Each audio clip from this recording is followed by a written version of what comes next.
जय श्री राम। परम श्रद्धेय स्वामी जी के चरणों में कोटि कोटि नमन। परम श्रद्धेय श्री गोसाई जी के चरणों में कोटि कोटि नमन। अनंत कोटि ब्रह्मांड नायक परात्पर सर्वेश्वर प्रभु श्री रामचंद्र जी के चरणों में कोटि कोटि नमन। सभी प्रेमी भक्तों को मेरा बहुत बहुत प्यार, बहुत बहुत आशीर्वाद। श्री राम जय राम, जय जय राम। श्री राम जय राम, जय जय राम।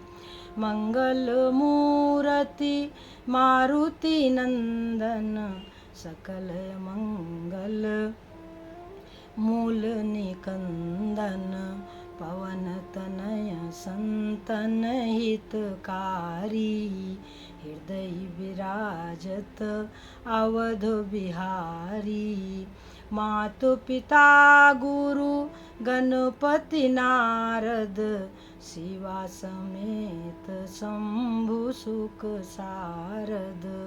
चरण बंदी बिनमु सब काहू, देहु राम पद नेह निबाहु। बंदौ राम लखन बय देही, जे तुलसी के परम सनेही। जे तुलसी के परम सनेही। श्री राम जय राम, जय जय राम। श्री राम जय राम, जय जय राम। बंदो राम लखन बैदेही, जे तुलसी के परम स्नेही। सज्जनों, श्री गोसाई जी कहते हैं कि झूमत द्वार अनेक मतंग, और जंजीर जुरे मद अम्बु चुचाते। और तीखे तुरंग मनोगति चंचल, पवन के गौनों ते बढ़ी जाते। और भीतर चंद्रमुखी अवलोकति, बाहर भूप खरे न समाते।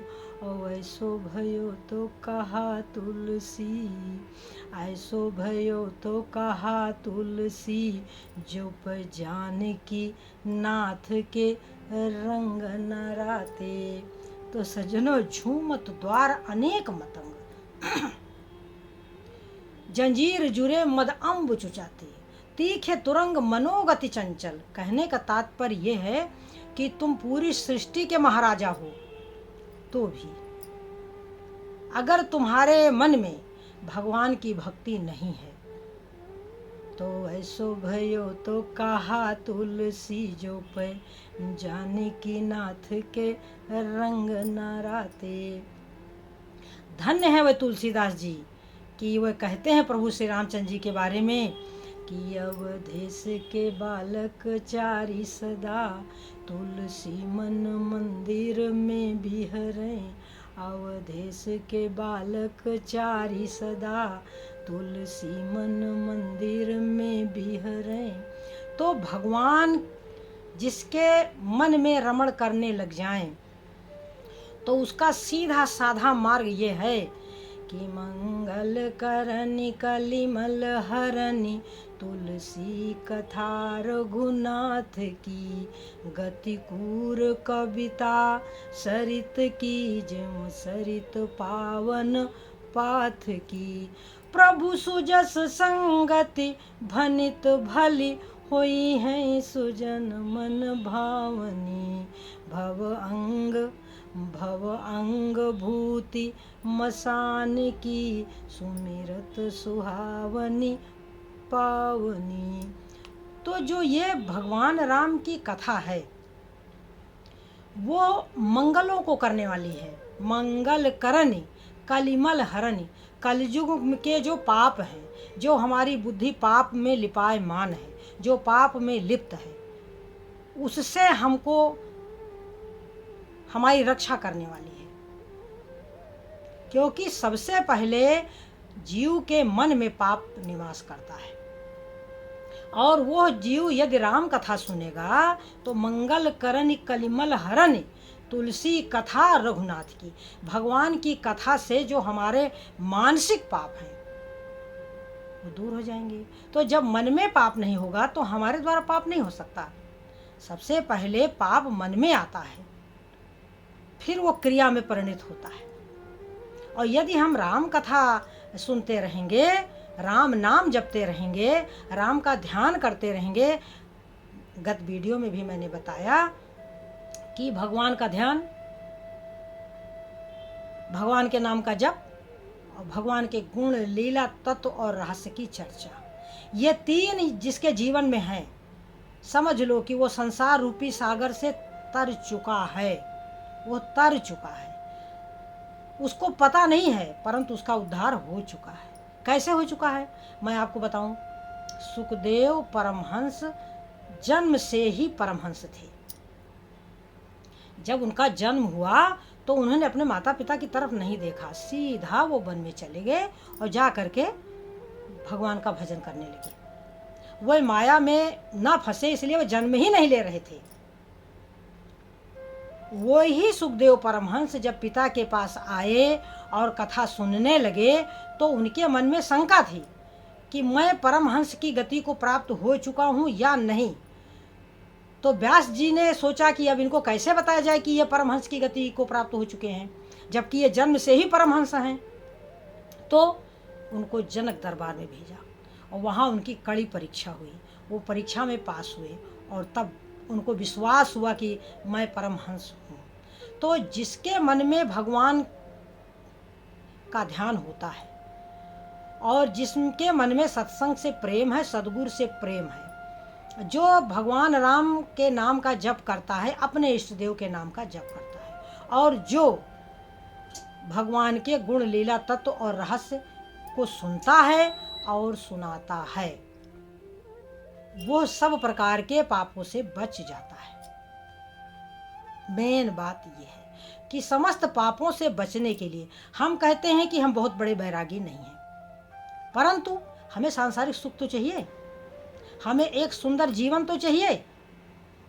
उसके लिए जरूरी है, क्योंकि यहाँ श्री गोसाई जी ने लिखा कि राम भगत जग चार प्रकार, चार प्रकार के भक्त हैं। चारु सुकृति अनघ उदारा, यानी जो दुख से घबरा करके भगवान का भजन करता है यानी आर्त, जो धन आदि के लिए चाह करता है अर्थार्थी, और जो जिज्ञासु है, जो प्रभु को जानने के लिए प्रभु का भजन करता है वो जिज्ञासु है, और जो प्रभु को जान जाता है उसके लिए तो फिर सज्जनों कहना ही क्या, वो तो राम भजन के बिना तो उसको चैन ही नहीं आएगा। तो ये जो बातें हैं, ये जो तत्व है, ये जो प्रेम है, ये आपको कहाँ मिलने वाला है? ये तो रामचरितमानस में मिलेगा, ये तो भागवत महापुराण में मिलेगा, ये तो आपको गीता में मिलेगा। व्यास जी भी भगवान के अवतार हैं, कृष्ण भगवान तो कृष्ण भगवान हैं ही, राम तो राम हैं ही, कलयुग के पावन अवतारों में तुलसीदास जी भी हैं। तो सज्जनों, ये सब क्या है? इनके जो वचन हैं वो हमारा कल्याण करने वाले हैं। तो हम इनके शब्दों की तरफ देखें, हम संतों के शब्दों की तरफ देखें, संतों के भाव की तरफ देखें, हम भगवान की तरफ देखें, तो हमारा सहज ही कल्याण है।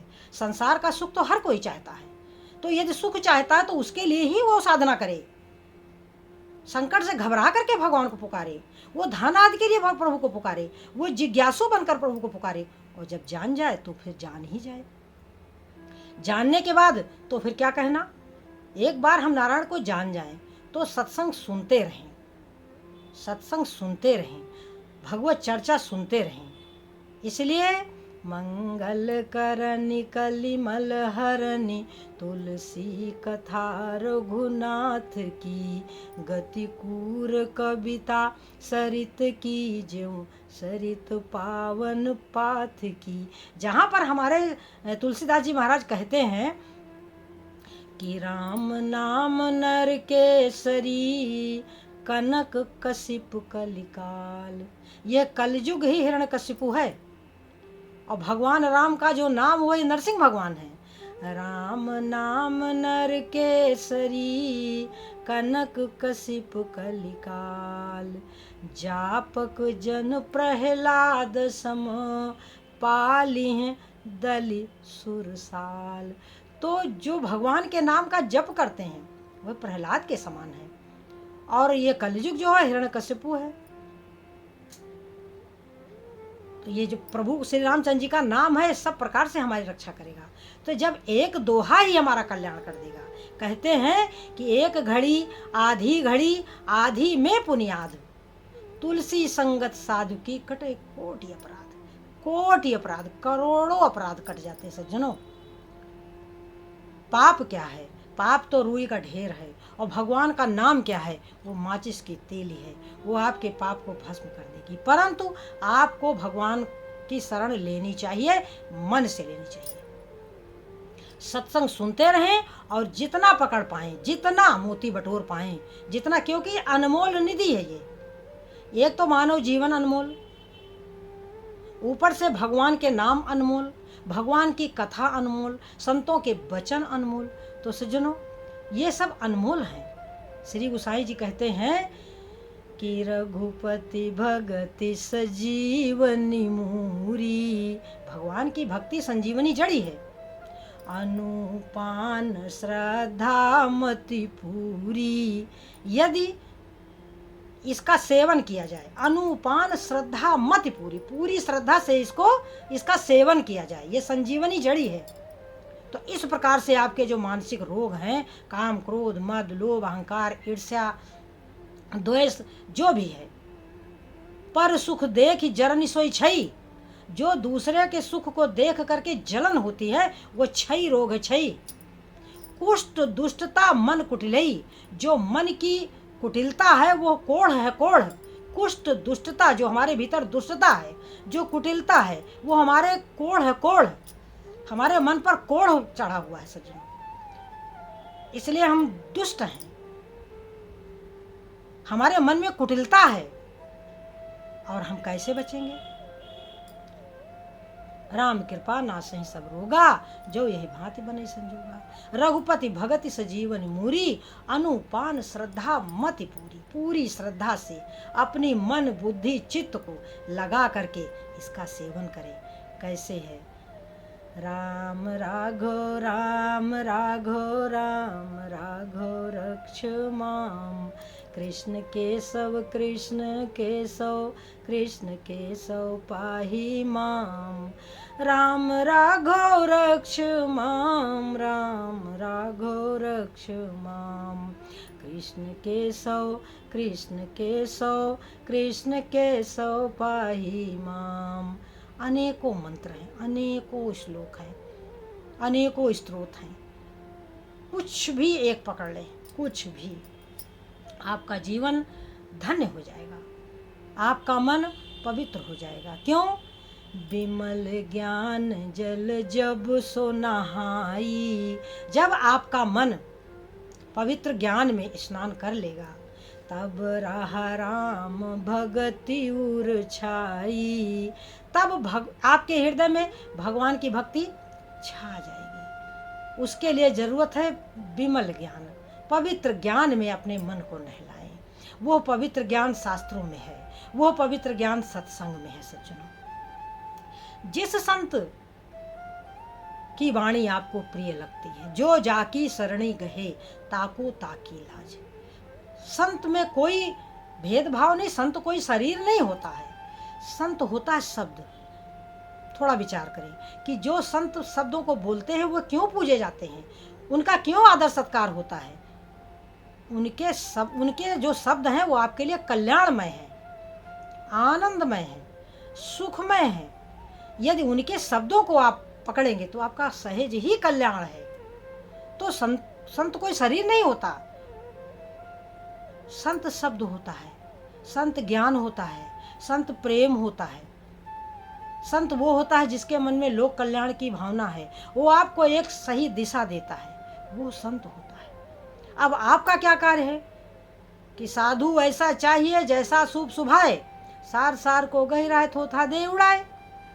जो आपकी समझ में ना है उसे छोड़ दो। मेरी बात के माने दो, मेरी बात के माने दो, मेरी बात के माने दो। जो अच्छा लगे उसे अपना लो, जो बुरा लगे उसे जाने दो, मेरी बात के माने दो। यानी दो है, कोई बात गलत मुँह से निकल जाती है किसी भी संत के मुख से, वो भी एक मनुष्य है। सत्संग सुना, सत्संग सुनने के बाद उसके हृदय में ज्ञान प्रकट हुआ, संत बन गया। तो गलती किसी से हो सकती है, हमसे भी हो सकती है, किसी से भी हो सकती है। तो जो अच्छा लगे, जो आपका लिए हितकर हो, उसको तो पकड़ लें, और जो बुरा लगे उसे जाने दो। साधु वैसा चाहिए जैसा शुभ सुभाए, सार सार को गहिर रहे थोथा दे। तो हमारे काकभूषुंड जी महाराज कहते हैं कि वेद पुराण संत मत येहु, सकल सुकृति फल राम सनेहु। शंकर भगवान कहते हैं। और काकभूषुंड जी महाराज क्या कहते हैं कि सुरति सिद्धांत इहै उर्गारी, ओ राम भजिए सब काज बिसारी। सुरति सिद्धांत वेदों का सिद्धांत है, इहै उर्गारी है गरुड़ जी, यही है क्या, सारी कामनाओं को त्याग करके भगवान का भजन करें। क्योंकि सब जानत प्रभु प्रभुता सोई, तदपि कहे बिन रहा न कोई। तहाँ वेद असकार न राखा, भजन प्रभाव भांति बहु भाका। तो सज्जनों, अपने मन को पवित्र जल में स्नान कराएं, सत्संग सुने, क्योंकि कोई भी छंद, कोई भी दोहा, कोई भी चौपाई पवित्र ज्ञान ही है। गीता का कोई भी श्लोक पवित्र ज्ञान ही है। जीव अपने कर्तव्य कर्म को करता हुआ भगवान का भजन करता रहे। संसार में हम तपस्या करते हैं, संसार के जितने कार्य हैं वो सब कष्टमय हैं, उसमें हमारी सुख बुद्धि है। वैसे अगर हम अच्छा जीवन जिए तो हमारे लिए वो जीवन तपोमयी हो जाएगा, परंतु उस तपोमयी जीवन में हम भगवत भजन कर लें, बस वो तपस्या हमारी पूर्ण हो जाएगी। और यदि हम उसी में भजन नहीं करते हैं तो वही फिर माया में फंस जाएंगे। सत्संग सुनेंगे, भगवत भजन करते हुए संसार के कर्तव्य कर्मों को करेंगे। सज्जनों, कर्तव्य कर्म करना तो बहुत ही जरूरी है। यही तो 18 अध्याय की गीता में भगवान श्री कृष्ण ने अर्जुन को सिखाया कि तू कर्म करता रहे, अच्छा कर्म करता रहे। कब कौन सा कर्म तेरे लिए उत्तम है वो तुझे करना है। जैसे कि इस समय तू युद्ध के लिए खड़ा है, शत्रु के सामने खड़ा है, तो इस समय यदि तुम पीठ पीछे जाते करते हो तो ये कायरता होगी। तो ये संसार रूपी रण क्षेत्र में सज्जनों, ये सारा का सारा जो संसार ही कुरुक्षेत्र ही है, यहाँ हमको सबसे दो हाथ करना पड़ता है। हमारे मन के प्रतिकूल जब कोई कार्य होता है तो धर्म के लिए हमको जूझना पड़ता है। तो सारा का सारा संसार ही कुरुक्षेत्र है। और ये सब युद्ध काम क्रोध मद लोभ अहंकार से भी तो लड़ना पड़ता है। हमारे मन में ही अधर्म आ जाता है तो हमें उनसे भी लड़ना पड़ता है कि नहीं, ये उचित नहीं है। जो अधर्म करता है वो हमारा पिता नहीं हो सकता, जो अधर्म करता है वो मेरा पति नहीं हो सकता, जो अधर्म करती है वो मेरी पत्नी नहीं हो सकती, वो मेरा बंधु बांधव नहीं हो सकता। जो हमें अधर्म की तरफ प्रेरित करे, जो हमें धर्म की तरफ प्रेरित करे, वही हमारा सगा संबंधी है। सज्जनों, तो इन्हीं शब्दों के साथ हम अपनी वाणी को विराम देंगे, इस आशा के साथ कि हम धर्म के मार्ग पर चलेंगे, भगवान का भजन करते हुए, भगवान भज का ध्यान करते हुए, सत्संग सुनते हुए, प्रभु की शरण में रहते हुए हम इस संसार रूपी सागर में विचरण करें। हमारे लिए कहीं कोई दुख नहीं है, कहीं कोई संताप नहीं है। यदि हम प्रभु को अपने साथ देखते हैं, हर पल यदि प्रभु को व्यापक देखते हैं कि नारायण व्यापक हैं, यदि हम धर्म के पथ पर हैं तो भगवान हमारे साथ हैं भगवान हमारे साथ। भगवान तो सबके साथ रहते हैं, परंतु जब जीव गलत पथ पर चलने लगता है तो भगवान भी मजबूर हो जाते हैं। जब कोई सत्य को नहीं सुनता तो शंकर भगवान भी माता सती को त्याग देते हैं। सज्जनों, जब मन में कामना होती है तो भगवान राम भी सीता को लंका भेज देते हैं। तो हम तो कामनाओं के घर हैं। सज्जनों, मोह पर रघुवीर, मुझ पर भी प्रभु की कृपा है, तो फिर विचार करें कि भगवान की कृपा सब पर है, परंतु अनुभव कम लोग कर पाते हैं। जय श्री